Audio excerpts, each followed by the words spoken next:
Hello and welcome back to another housing video for Final Fantasy XIV with me, Meoni, for Final Fantasy XIV Seekers of Eternity patch 7.2. This then is the Hewn stone circle. It says rocks carefully placed for purposes of aesthetics, social gatherings, or potentially arcane rituals. Okay, it is a dyeable housing item. You actually obtain this from your submersible voyages, specifically from the submersible voyage of the Talon. That's where you need to go, and essentially it can bring this back as a potentiality. There are actually, I believe, some other faceware added in patch 7.2 that we have yet to find where it's from, called the tinted goggles. You might have seen those on the market board. There's a strong feeling that it might be maxed out submersibles to get that, just if you're wondering where that might be from.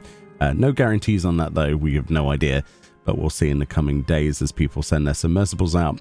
So let's look at this hewn stone circle. It goes obviously quite highly on the market board for quite a bit of gil at the moment. Is all of it worth it?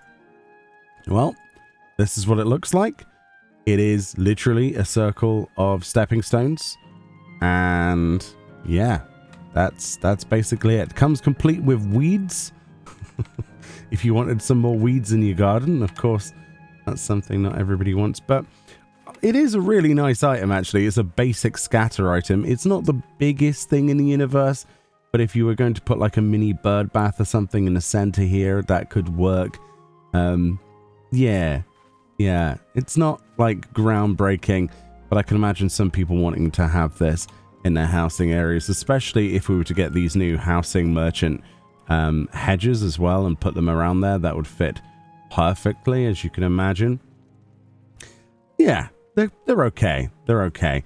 Quite expensive at the minute though, so if you do want to get this, unless you're desperate for this ring of stones, you might want to wait a couple of weeks.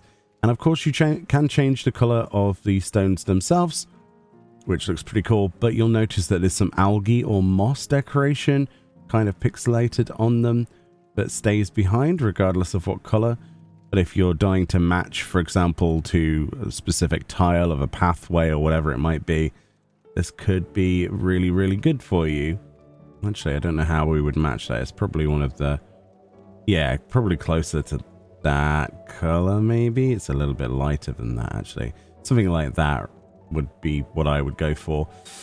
Very nice, honestly, but there's not much to really write home about there. It's not the most extravagant thing from submersibles, and so far there isn't any minions that we know of that come from the submersibles in 7.2 or anything crazy like that, but this is our housing item at the very least. So hopefully those glasses, the tinted goggles, are from the submersibles. Otherwise, there's not really a lot of things to make gil off of. So, I don't know. Interesting, isn't it, how 7.2 seems to be a little bit short on just items, actually. It just seems to be very short on items that come from places. They didn't add anything new to bicolor gemstones, for example, which is crazy to me because normally every major patch they do. Anyway, let me know if you like this one, if you plan to get it. I'm sure some people are, have plans for this that are better than my plans for it. I'm probably just going to put a fountain in the middle of it, this in the center, and then create a pathway around it, and then have these hedgerows. I think that might be a good idea. Well, if I can find enough slots to place this on, because you only get 40 in a large plot, and that might take up like 10 of them. Anyway, much love. Enjoy the rest of your day. Hopefully that was helpful, letting you know where that's from, and I'll see you all next time. Bye-bye.